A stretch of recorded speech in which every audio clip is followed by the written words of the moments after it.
crores of rupees in 22-23 have been made for this project. Honorable Speaker, sir, draft DPRs for 5 river links, namely Daman-Ganga Pinjal, Par-Tapi Narmada, Godavari Krishna, Krishna Pennar and Pennar Kaveri have been finalized.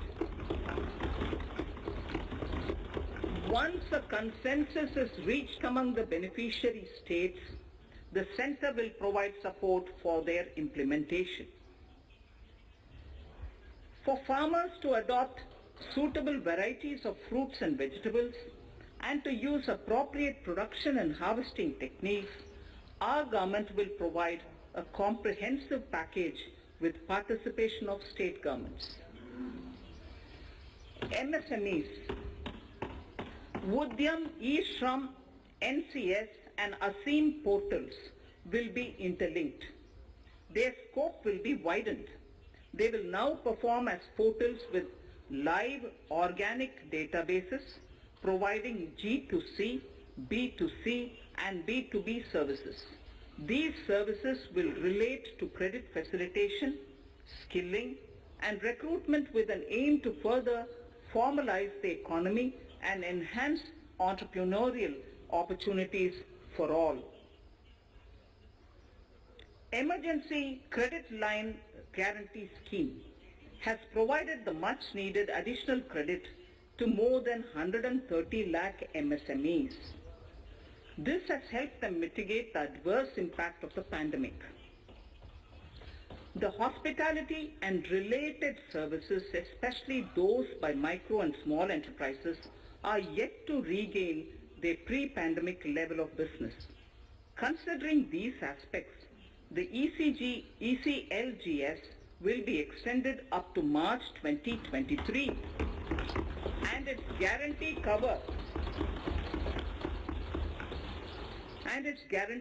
will be expanded by 50,000 crores of rupees to total cover of 5 lakh crores.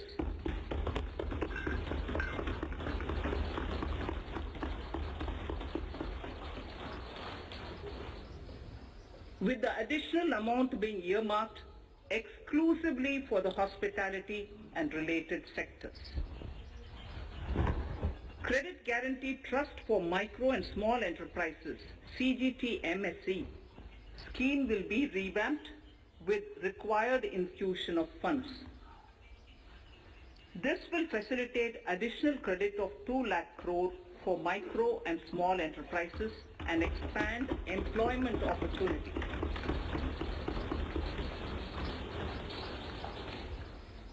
Raising and Accelerating MSME Performance (RAMP) program will outlay of 6,000 crore over 5 years will be rolled out. This will help MSME sector become more resilient, competitive and efficient.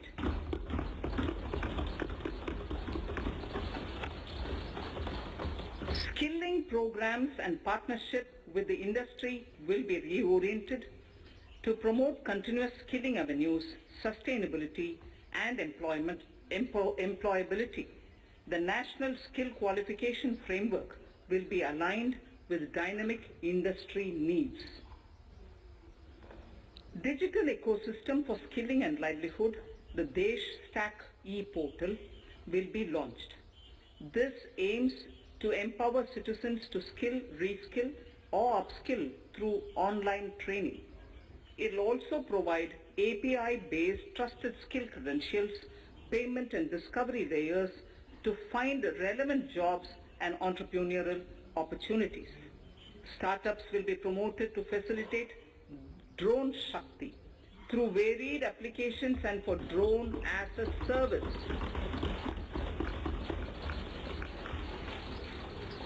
In select ITIs in all states, the required courses for skilling will be started.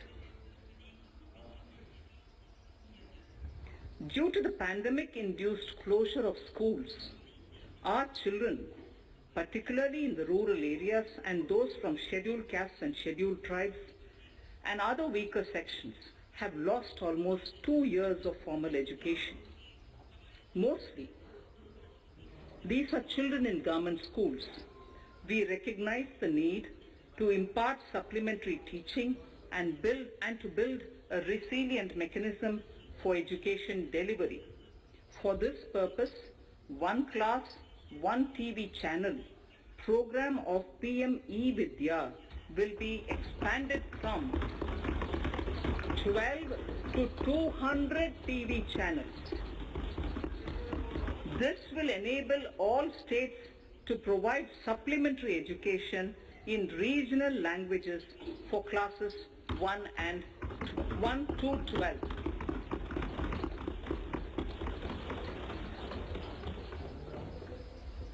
High-quality e-content in all spoken languages will be developed for delivery via internet, mobile phones, TV, and through radio and through digital teachers. A competitive mechanism for development of quality e-content by the teachers will be set up to empower and equip them with digital tools of teaching and facilitate better learning outcomes. A digital university will be established to provide access to students across the country for world-class quality universal education with personalized learning experience at their doorsteps. This will be made available in different Indian languages and ICT formats. The university will be built on a networked hub and spoke model, with the hub building cutting-edge ICT expertise. The best public universities and institutions in the country will collaborate as a network of hub and spoke. An open platform for the national digital health ecosystem will be rolled out. It will consist of digital registries of health providers and health facilities, unique health identity, consent framework and universal access to health facilities. The pandemic has accentuated mental health problems in people of all ages. To better the access to quality mental health counseling and care services, a national tele-mental health program will be launched. This will include a network of 23 tele-mental health centers of excellence, with NIMHANS being the nodal center, and International Institute of Information Technology, Bangalore, IIIT Bangalore, providing technology support. Recognizing the importance of Nari Shakti as a harbinger of our bright future and for women-led development, during the Amritkal, our government has comprehensively revamped the schemes of the Ministry of Women and Child Development. Accordingly, 3 schemes, namely Mission Shakti, Mission Vatsalya, Saksham Anganwadi and Poshan 2.0 were launched recently to provide integrated benefits to women and children. Saksham Anganwadis are a new generation Anganwadis that have better infrastructure and audio-visual aids, powered by clean energy and providing improved environment for early childhood development. 2 lakh Anganwadis will be upgraded under this scheme. Current coverage of Har Ghar Nal Se Jal is 8.7 crores. Of this, 5.5 crore households were provided tap water in last 2 years itself. Allocation of 60,000 crores of rupees has been made with an aim to cover 3.8 crore households in 2022 and 23. In 22-23, 80 lakh houses will be completed for the identified eligible beneficiaries of the PM Awas Yojana, both rural and urban. 48,000 crores is allotted for this purpose.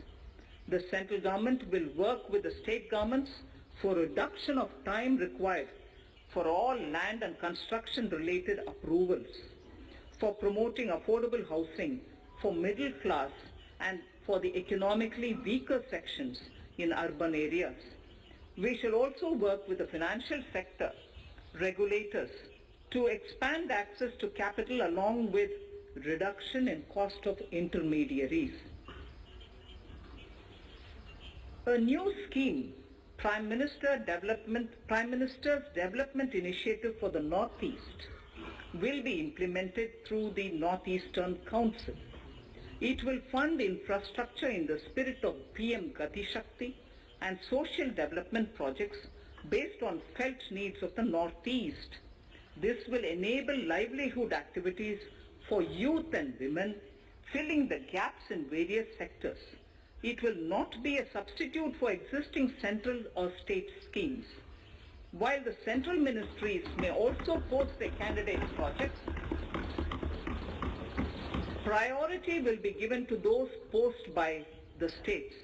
An initial allocation of 1,500 crores of rupees will be made, and the initial list of projects is given in Annexure 1 of my speech. Our vision to improve the quality of life of citizens in the most backward districts of the country through Aspirational Districts program has been translated into reality in a very short span of time. 95% of those 112 districts have made significant progress in key sectors such as health, nutrition, financial inclusion, and basic infrastructure. They have surpassed even some of the state average values.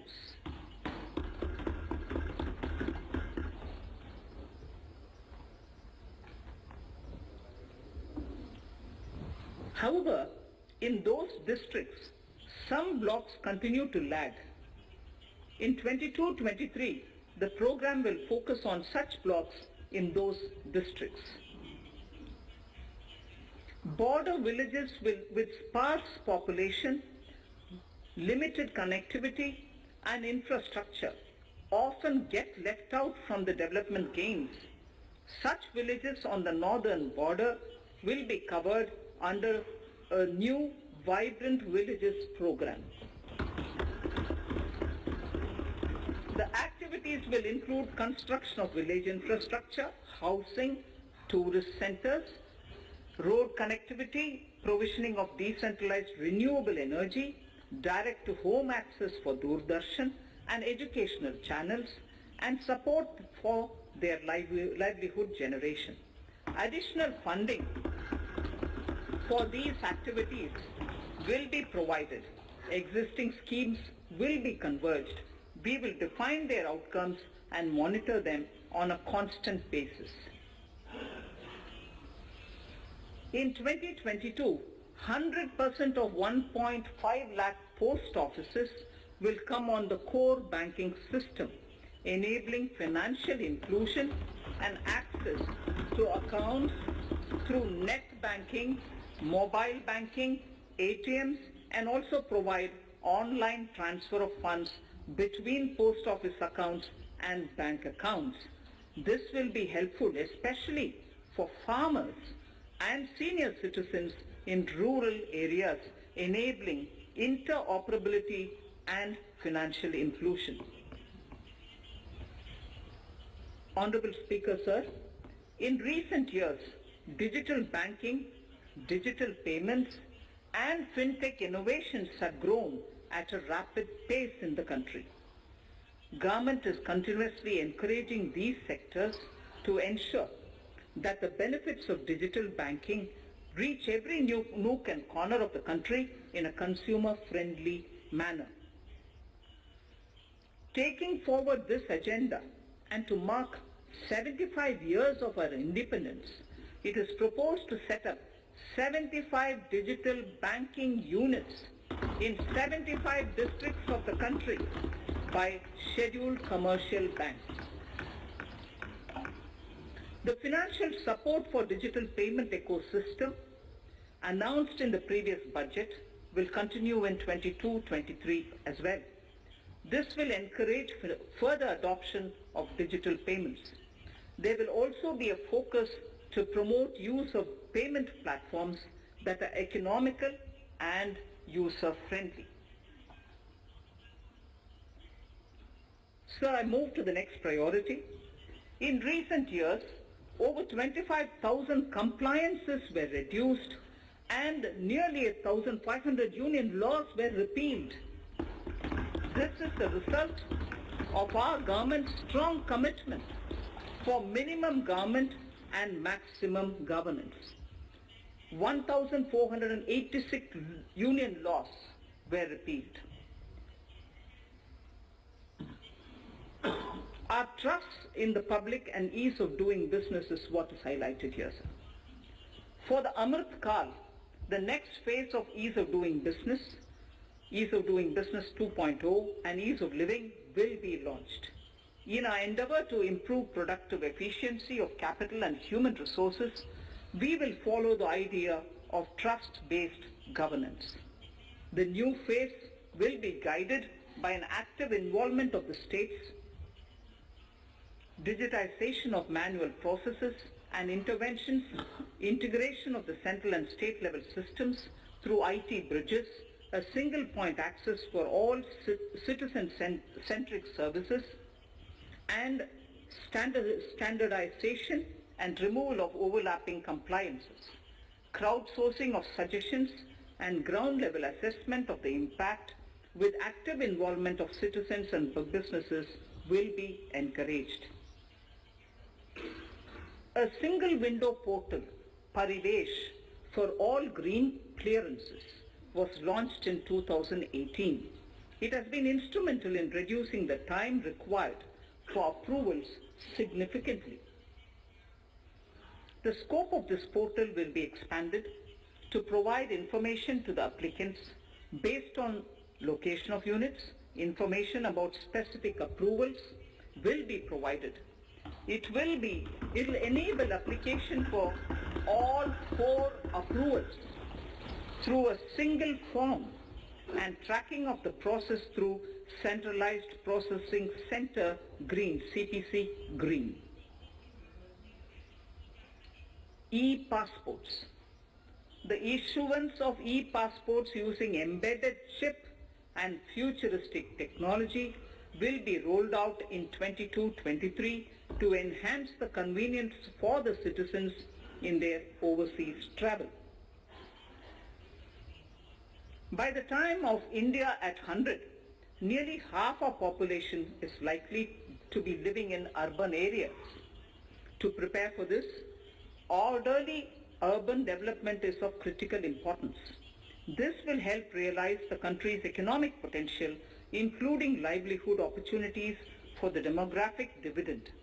For this, on the one hand, we need to nurture the megacities and their hinterlands to become current centers of economic growth. On the other, we need to facilitate Tier 2 and Tier 3 cities to take on the mantle in the future. This would require us to reimagine our cities into centers of sustainable living with opportunities for all, including women and our youth. For this to happen, urban planning cannot continue with a business as usual approach. We plan to steer a paradigm change.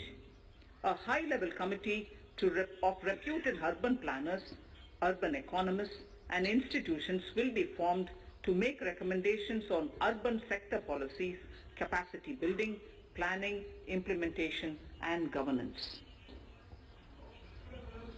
For urban capacity building, support will be provided to the states. Modernization of building bylaws, town planning schemes, transit-oriented development will be implemented.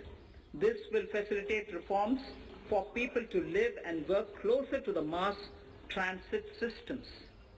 The central government's financial support for mass transit projects and Amrit scheme will be leveraged for formulation of action plans and their implementation for facilitating the TOD and TPS by the states. For developing India, India-specific knowledge in urban planning and design, and to deliver certified training in these areas, up to 5 existing academic institutions in different regions will be designated as centers of excellence. These centers will be provided endowment fund of 250 crore each. In addition, the AICTE will take the lead to improve syllabi, quality and access of urban planning courses in other institutions. We will promote a shift to use of public transport in urban areas. This will be complemented by clean tech and governance solutions, special mobility zones with zero fossil fuel policy and EV vehicles. Battery swapping policy. Considering the constraint of space in urban areas, for setting up charging stations at scale, a battery swapping policy will be brought out and interoperability standards will be formulated.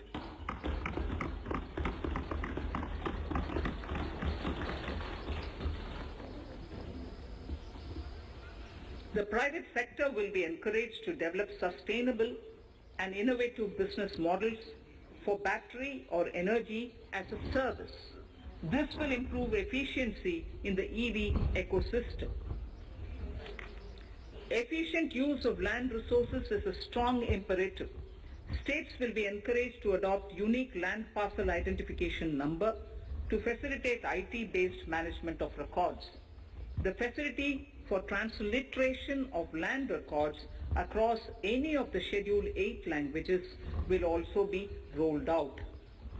The adoption of linkage with National Generic Document Registration System NGDRS with the One Nation One Registration software will be promoted as an option for uniform process of registration and anywhere registration of deeds and documents. Necessary amendments in the code IBC will be carried out to enhance the efficiency of the resolution process and facilitate cross-border insolvency resolution. Accelerated corporate exit. Several IT-based systems have been established for accelerated registration of new companies. Now the Center for Processing Accelerated Corporate Exit, CPACE, will process re-engineering, will be established to facilitate and speed up the voluntary winding up of these companies from the currently required 2 years to less than 6 months. Government procurement. Government rules have recently been modernized for the needs of Amrit Kal. The new rules have benefited from the inputs from various stakeholders. The modernized rules allow use of transparent quality criteria besides cost and evaluation of complex tenders. Provisions have been made for payment of 75% of running bills mandatorily within 10 days and for encouraging settlements of disputes through conciliation. As a further step to enhance transparency and to reduce delays in payments, a completely paperless, end-to-end online e-bill system will be launched for use by all central ministries for their procurement. The system will enable the suppliers and contractors to submit online their digitally signed bills and claims and track their status from anywhere. To reduce indirect cost for suppliers and work contractors, the use of surety bonds as a substitute for bank guarantee will be made acceptable in government procurements. Business such as gold imports may also find this useful. IRDAI, insurance regulator, has given the framework for issue of surety bonds by insurance companies.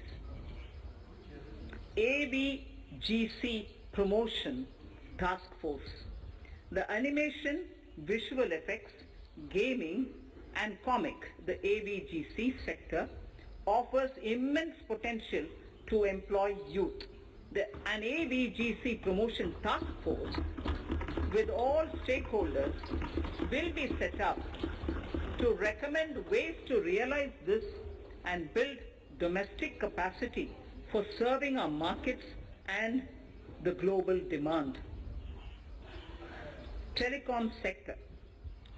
Telecommunications in general and 5G technology in particular can enable growth and offer job opportunities.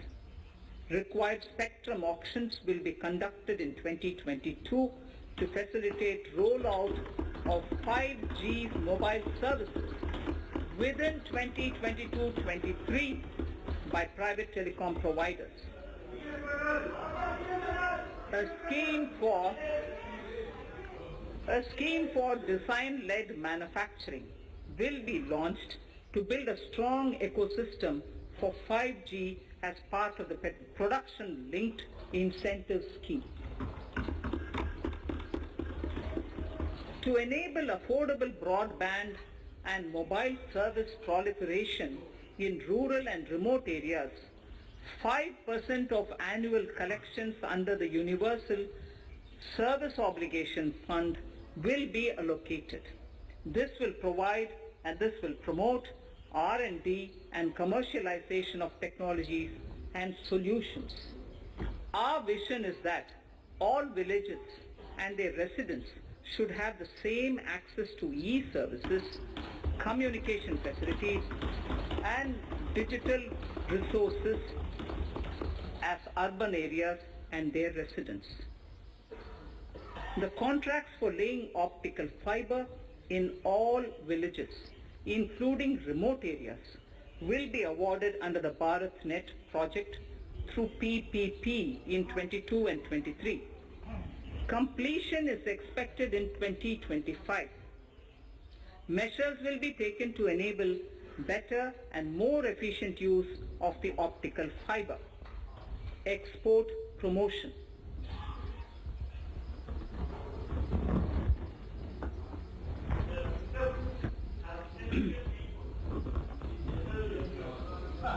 The Special Economic Zones Act will be replaced with a new legislation that will enable the states to become partners in development of enterprise and service hubs. This will cover all large existing and new industrial enclaves to optimally utilize available infrastructure and enhance competitiveness of exports. Atmanirbharta in defense. Our government is committed to reducing imports and promoting Atmanirbharta in equipment for the armed forces. 68% of the capital procurement budget will be earmarked for domestic industry in 22-23, up from 58% in 21-22. Defense R&D will be opened up for industry, startups and academia, with 25% of defense R&D budget earmarked. Private industry will be encouraged to take up design and development of military platforms and equipment in collaboration with DRDO and other organizations through SPV model. An independent nodal umbrella body will be set up for meeting wide-ranging testing and certification requirements. Artificial intelligence, geospatial systems and drones, semiconductor and its ecosystem, space economy, genomics and pharmaceuticals, green energy and clean mobility systems have immense potential to assist sustainable development at scale and modernize the country. They provide employment opportunities for our youth and make Indian industry more efficient and competitive. Supportive policies, light touch regulations, facilitative actions to build domestic capacities and promotion of research and development will guide the government's approach. For R&D in the sunrise opportunities, in addition to efforts of collaboration among academia, industry and public institutions, government contribution will be provided. Energy transition and climate change. The risks of climate change are the strongest negative externalities that affect India and other countries. As Honorable Prime Minister said at the COP26 summit in Glasgow last November, and I quote, "What is needed today is mindful and deliberate utilization instead of mindless, destructive consumption," unquote. The low carbon development strategy, as enunciated in the Panchamrit that he announced is an important reflection of our government's strong commitment towards sustainable development. The strategy opens up huge employment opportunities and will take the country on a sustainable development path. This budget proposes several near-term and long-term actions accordingly. Solar power. To facilitate domestic manufacturing for the ambitious goal of 280 gigawatts of installed solar capacity by 2030, an additional allocation of 19,500 crores for PLI, production-linked incentive, for manufacturing of high-efficiency modules with priority to fully integrate manufacturing units from polysilicon to solar PV modules will be made. Honorable Speaker, sir, the circular economy transition is expected to help in productivity enhancement as well as creating large opportunities for new businesses and jobs. The action plans for 10 sectors such as electronic waste, end-of-life vehicles, used oil waste, toxic and hazardous industrial waste are already ready. The focus will now be on addressing important cross-cutting issues of infrastructure, reverse logistics, technology upgradation, and integration with informal sector. This will be supported by active public policies covering regulations, extended producers' responsibilities, framework, and innovation facilities. 5 to 7% biomass pellets will be co-fired in thermal power plants, resulting in carbon dioxide savings of 38 MMT annually. This will also provide extra income to farmers and job opportunities to locals and help avoid stubble burning in agricultural fields. Saving energy is an important aspect of the energy management. Hence, energy efficiency and savings measures will be promoted. This will be done in large commercial buildings through the energy service company business model. It will facilitate capacity building and awareness for energy audits, performance contracts, and common measurement of and verification protocol. 4 pilot projects for coal gasification and conversion of coal into chemicals required for the industry will be set up to evolve technical and financial viability. The policies and required legislative changes to promote agroforestry and private forestry will be brought in. In addition, financial support will be provided to farmers belonging to scheduled castes and scheduled tribes who want to take up agroforestry. Honorable Speaker, I now move to the 4th priority, financing of investments. Capital investment holds the key to speedy and sustainable economic revival and consolidation through its multiplier effect. Capital investment also helps in creating employment opportunities, induced enhanced demand for manufactured input from large industries and MSMEs, services from professionals, and help farmers through better agri-infrastructure.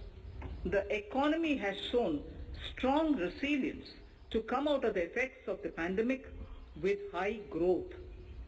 However, we need to sustain that level to make up for the setback of 2020-2021. As outlined in para 5 earlier, the virtuous cycle of investment requires public investment to crowd in private investment. At this stage, private investments seem to require that support to rise to their potential and to the needs of the economy. Public investment must continue to take the lead and prime the private investment and demand in 2022-23. Considering the above imperative, the outlay for capital expenditure in the union budget is once again being stepped up sharply by 35.4% from 5.54 lakh crore in the current year to 7.50 lakh crores in 22-23. This has increased to more than 2.2 times the expenditure of 2019-20. This outlay in 22-23 will be 2.9% of the GDP.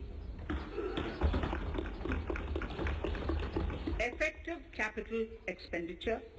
With this investment taken together with the provision made for creation of capital assets through grants and aid to states, the effective capital expenditure of the central government is estimated at 10.68 lakh crores in 22-23, which will be about 4.1% of the GDP. Green bonds. As a part of the government's overall market borrowings in 22-23, sovereign green bonds will be issued for mobilizing resources for green infrastructure. The proceeds will be deployed in public sector projects which help in reducing the carbon intensity of the economy. GIFT IFSC. World-class foreign universities and institutions will be allowed in the GIFT city to offer courses in the financial management, fintech, science, technology, engineering and mathematics free from domestic regulations except those by the IFSCA to facilitate availability of high-end human resources for financial services and technology. An international arbitration center will be set up in the GIFT city for timely settlement of disputes under international jurisprudence. Services for global capital for sustainable and climate finance in the country will be facilitated in the GIFT city. Infrastructure status. Data centers and energy storage systems, including dense charging infrastructure and grid-scale battery systems, will be included in the harmonized list of infrastructure. This will facilitate credit availability for digital infrastructure and clean energy storage. Venture capital and private equity invested more than 5.5 lakh crores last year, facilitating one of the largest startup growth system. Scaling up this investment requires a holistic examination of regulatory and other frictions. An expert committee will be set up to examine and suggest appropriate measures. Government-backed funds, NIIF and SIDBI, Fund of Funds, have provided scale capital, creating a multiplier effect. For encouraging important sunrise sectors such as climate action, deep tech, digital economy, pharma, and agri-tech, the government will promote these thematic funds for blended finance, with the government share being limited to 20% and the funds being managed by private fund managers. For financing the infrastructure needs, the stepping up of public investment will need to be complemented by private capital at a significant scale. Measures will be taken to enhance financial viability of projects, including PPP, with technical and knowledge assistance from multilateral agencies. Enhancing financial viability shall also be obtained by adopting global best practices, innovative ways of financing, and balanced risk allocation. Digital rupee.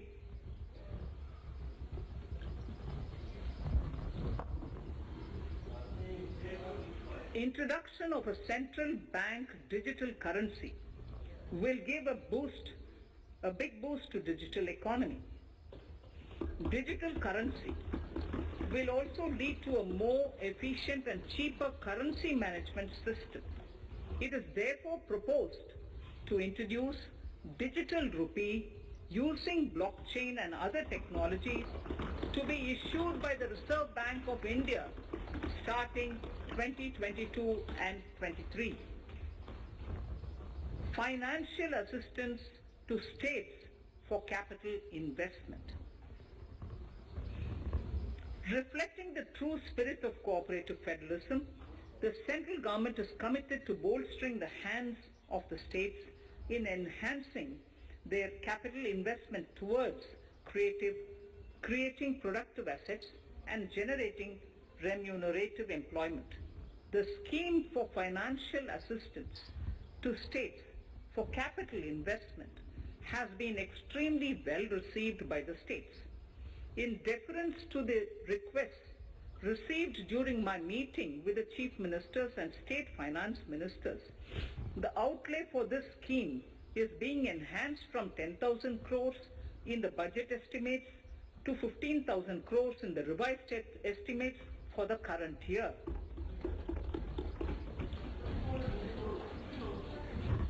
For 22-23,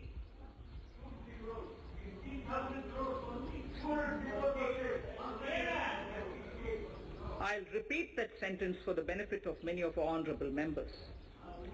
In deference to the requests received during my meeting with chief ministers and state finance ministers, the outlay for this scheme is being enhanced from 10,000 crores in the BE to 15,000 crores, 15,000 crores in the RE of the current year. For 22-23, the allocation is 1 lakh crore to assist the states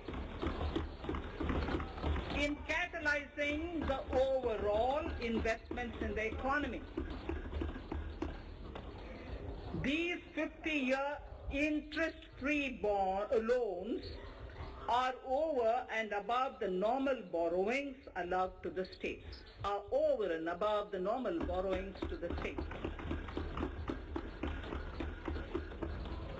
This allocation will be used for PM Gati Shakti related and other productive capital investments of the states. It will also include components for supplemental funding for priority segments of PM Gram Sadak Yojana, including support for the state's share, digitization of the economy, including digital payments and completion of OFC network, and reforms related to building bylaws, town planning schemes, transit-oriented development, and transferable development rights.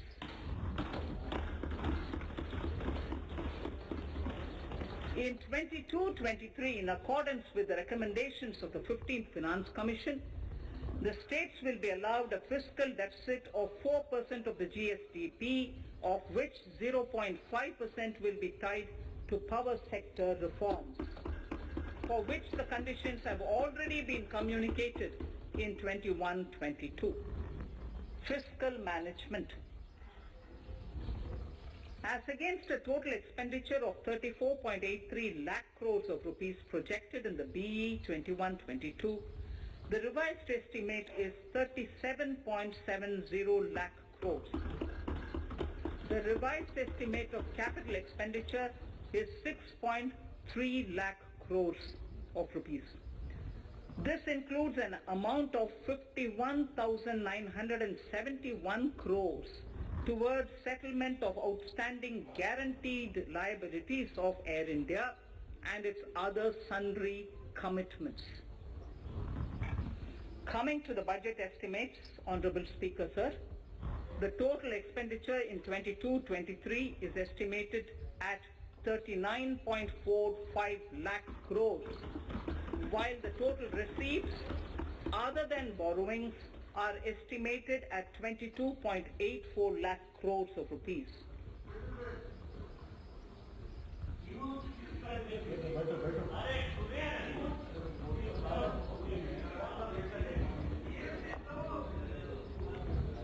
The revised fiscal deficit, Honorable Speaker, in the current year is estimated at 6.9% of the GDP as against 6.8% projected in the budget estimates. The fiscal deficit is in 22-23 is estimated at 6.4% of the GDP, which is consistent with the broad path of the fiscal consolidation announced by me last year to reach a fiscal deficit level below 4.5% by 25-26. While setting the fiscal deficit level in 22-23, I am conscious of the need to nurture growth through public investment to become stronger and sustainable.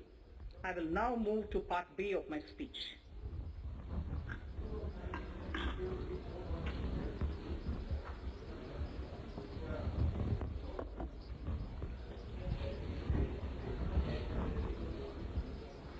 Direct tax. Honorable Speaker, sir, I take this opportunity to thank all the taxpayers of our country who have contributed immensely and strengthened the hands of the government in helping their fellow citizens in this hour of need. So I have brought in a little verse from the Mahabharata. I won't spend more time reading because I would like the speech to get enough time. However, the substance of it is the king must make arrangements for yoga kshema, which is the welfare of the populace, by way of abandoning any laxity and by governing the state in line with dharma, along with collecting taxes which are in consonance with dharma. This is Mahabharata Shanti Parva Adhyaya, Shloka 11 from 72. Drawing wisdom from our ancient texts, we continue on the path to progress. The proposals in this budget, while continuing with our declared policy of stable and predictable tax regime, intend to bring more reforms that will take ahead our vision to establish a trustworthy tax regime.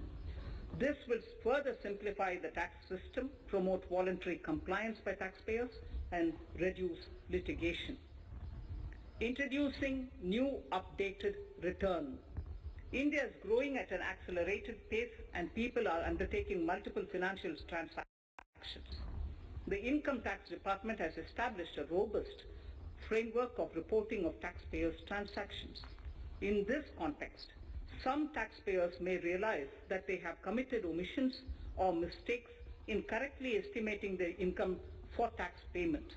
To provide an opportunity to correct such errors, I am proposing a new provision permitting taxpayers to file an updated return on payment of additional tax. This updated return can be filed within 2 years from the end of the relevant assessment year.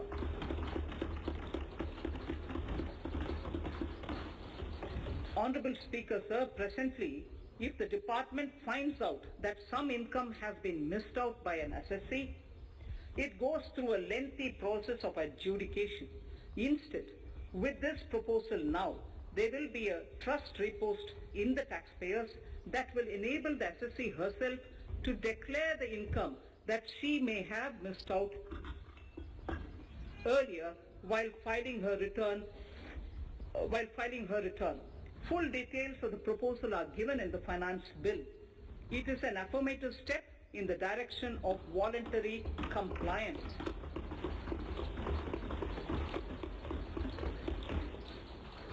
Reduced alternative minimum tax rate and surcharge for cooperatives. Currently, cooperative societies are required to pay alternate minimum tax at the rate of 18 and 1.5%. However, companies pay the same rate, the same, which is the alternate minimum tax, at the rate of 15%. To provide a level playing field between cooperative societies and companies, I propose to reduce this rate for the cooperative societies also to 15%. Honorable Speaker, sir, I also propose to reduce the surcharge on cooperative societies from the present 12% to 7% for those having total income of more than 1 crore and up to 10 crores. This would help in enhancing income of cooperative societies and its members who are mostly from the rural and from farming communities. Tax relief to persons with disability. The parent or guardian of a differently abled person can take an insurance scheme for such person. The present law provides for deduction to the parent or guardian only if the lump sum payment or annuity is available to the differently abled person on the death of the subscriber, that is the parent or the guardian. There could be situations where the differently abled dependent may need payment of annuity or lump sum amount even during the lifetime of their parent or guardian.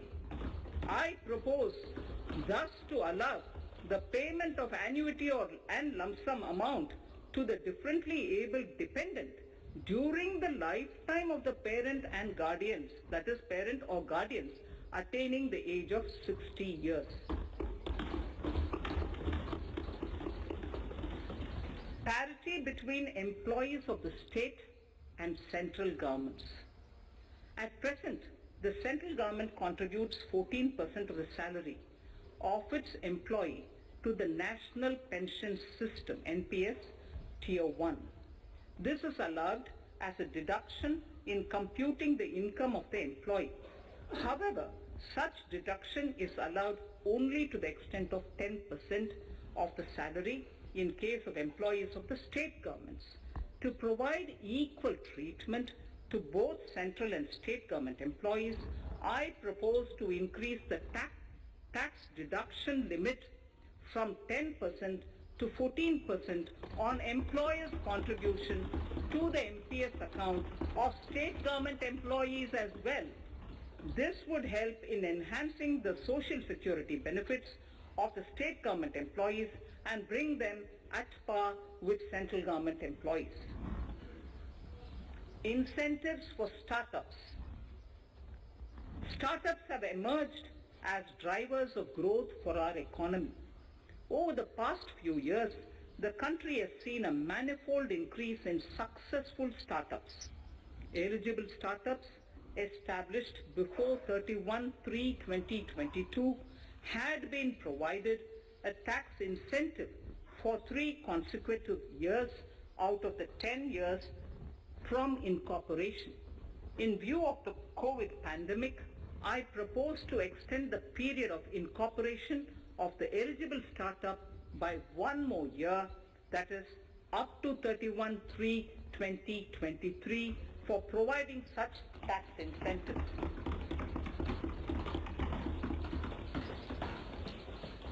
Incentives for newly incorporated manufacturing entities under concessional tax regime. In an effort to establish a global competitive business environment for certain domestic companies, a concessional tax regime of 15% was introduced by our government for newly incorporated domestic manufacturing companies. I propose to extend the last date for commencement of manufacturing or production under Section 115BAB by one more year, that is from 31st March 2023 to 31st March 2024.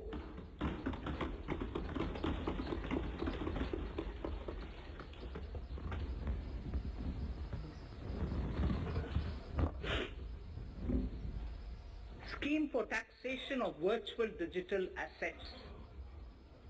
There has been a phenomenal increase in transaction in virtual digital assets. The magnitude and frequency of these transactions have made it imperative to provide for a specific tax regime.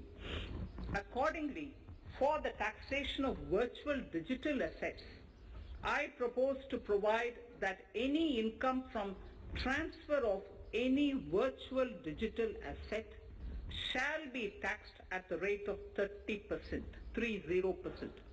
No deduction in respect of any expenditure or allowance shall be allowed while computing such income except cost of acquisition.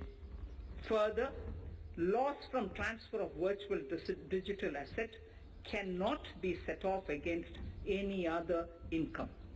Further, in order to capture the transaction details, I also propose to provide for TDS on payment made in relation to transfer of virtual digital asset at the rate of 1% of such consideration above a monetary threshold. Gift of virtual digital asset is also proposed to be taxed in the hands of the recipient.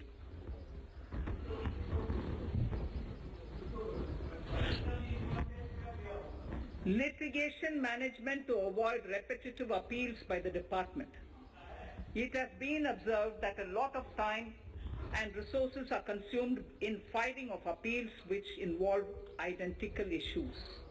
Taking forward our policy of sound litigation management, I propose to provide that if a question of law in the case of an assessee is identical to a question of law which is pending in the appeal before a jurisdictional high court or Supreme Court, in any case, the filing of further appeal in the case of this assessee by the department shall be deferred till such a question of law is decided by the jurisdictional high court or the Supreme Court. This will greatly help in reducing the repeated litigation between taxpayer and the department.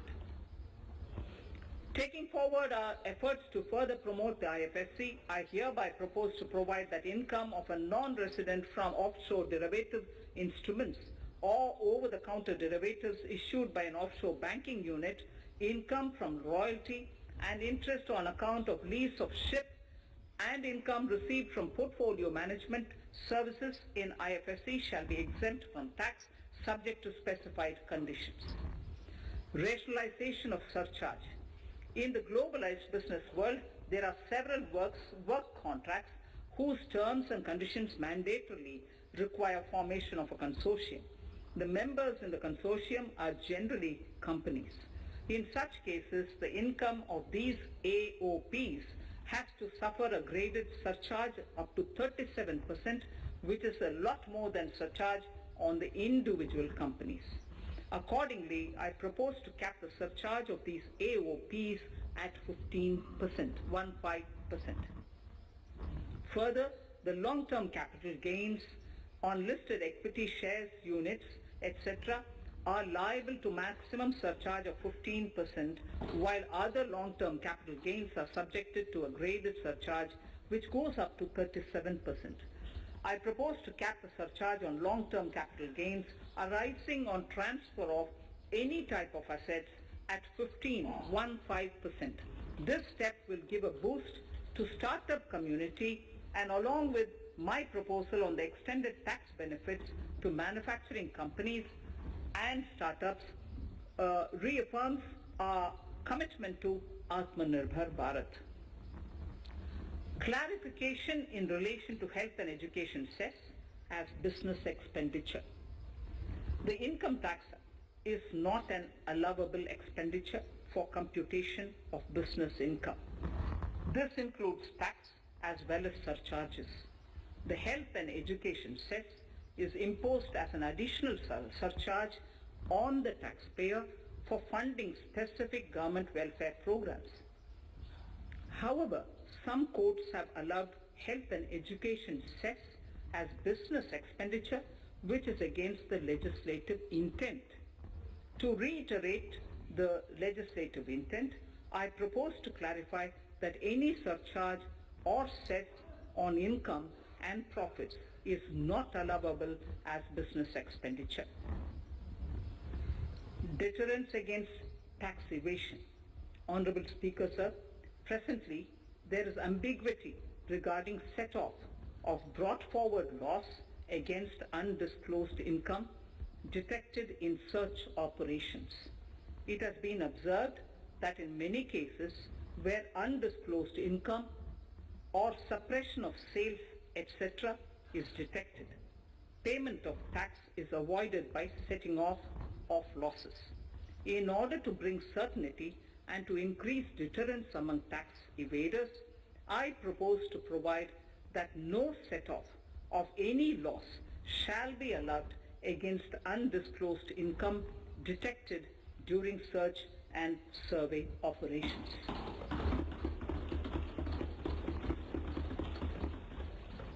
It has been noticed that as a business promotion strategy, there is a tendency on businesses to pass on benefits to their agents.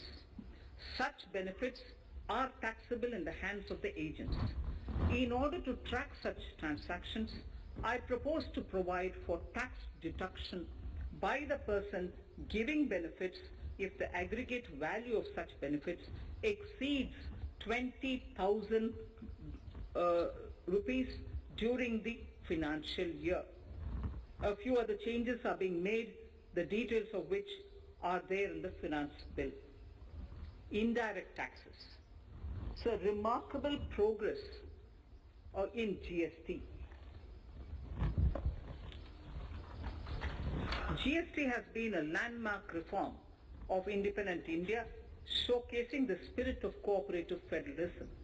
While aspirations were high, there were huge challenges too. These challenges were overcome deftly and painstakingly under the guidance and the oversight of the GST Council. We can now take pride in a fully IT-driven and progressive GST regime that has fulfilled the cherished dream of India as one market, one tax. There are still some challenges remaining, and we aspire to meet them in the coming year. The right balance between facilitation and enforcement has engendered significantly better compliance, and enforcement has engendered better compliance. GST revenues are buoyant despite the pandemic. I would bring in something which I've got to know this morning, not part of my speech, but worth putting in here for the knowledge of the Honorable House. I would like to bring to the notice of this House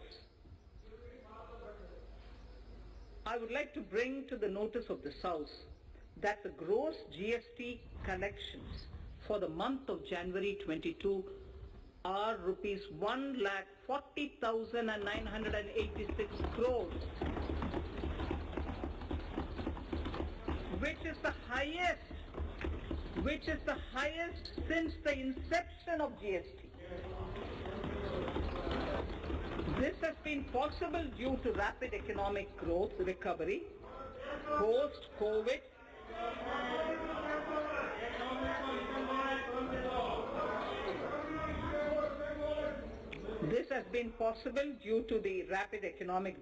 recovery post-COVID, as well as various policy and administration undertaken by central and state tax administrations. Taxpayers deserve applause for this growth. Not only did they adapt to the changes, but enthusiastically contributed to the cost of paying taxes. Special economic zones. In part A of my speech, I have referred to the proposed reforms in SEZs. Alongside, we will also undertake reforms in customs administration of SEZs, and it shall henceforth be fully IT-driven and function on the customs national portal with a focus on higher facilitation and with only risk-based checks. This will ease doing business by SEZ units considerably. This reform shall be implemented by 30th September 2022. Customs reforms and duty rate changes. Customs administration has reinvented itself over the years through liberalized procedures and infusion of technology. Faceless customs has been fully established. During COVID-19 pandemic, customs formation have done exceptional frontline work against all odds, displaying agility and purpose. Customs reforms have played a very vital role in domestic capacity creation, providing level playing field to our MSMEs, easing the raw material supply side constraints, enhancing ease of doing business, and being an enabler to other policy initiatives such as PLI and phased manufacturing plans. My proposal on customs side are aligned to these objectives. Project imports and capital goods. National Capital Goods Policy 2016 aims at doubling the production of capital goods by 2025. This would create an employment opportunities and result in increased economic activity. However, several duty exemptions, even extending to over 3 decades in some cases, have been granted to capital goods for various sectors like power, fertilizer, textiles, leather footwear, food processing and fertilizers. These exemptions have hindered the growth of the domestic capital goods sector. Similarly, project import duty concessions have also deprived the local producers of a level playing field in areas like coal mining projects, power generation, transmission or distribution projects, railway and metro projects. Our experience suggests that reasonable tariffs are conducive to the growth of domestic industry and make in India without significantly impacting the cost of essential imports. Accordingly, Honorable Speaker, Sir, it is proposed to phase out the concessional rates in capital goods and project imports gradually and apply a moderate tariff of 7.5%. Certain exemptions for advanced machineries that are not manufactured within the country shall continue. A few exemptions are being introduced on inputs like specialized castings, ball screw and linear motion guide to encourage domestic manufacturing of capital goods. In the last 2 budgets, we have rationalized several customs exemptions. We have once again carried out an extensive consultation, including by crowdsourcing. As a result of these consultations, more than 350 exemption entries are proposed to be gradually phased out. These include exemptions on certain agricultural produce,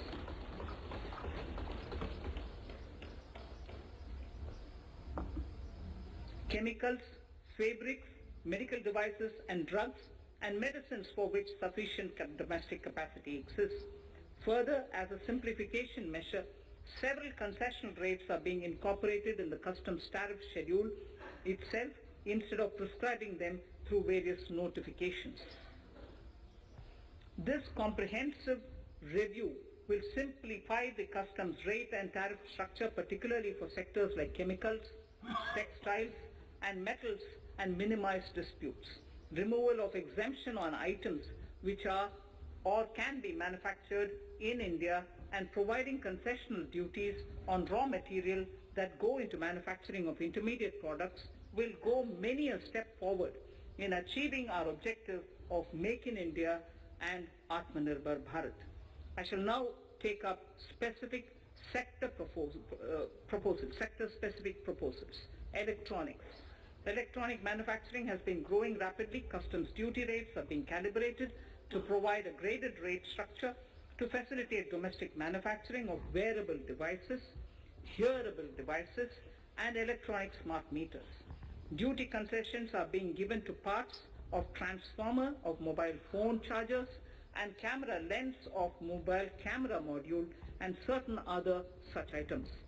This will enable domestic manufacturing of high-growth electronic items. Gems and jewelry.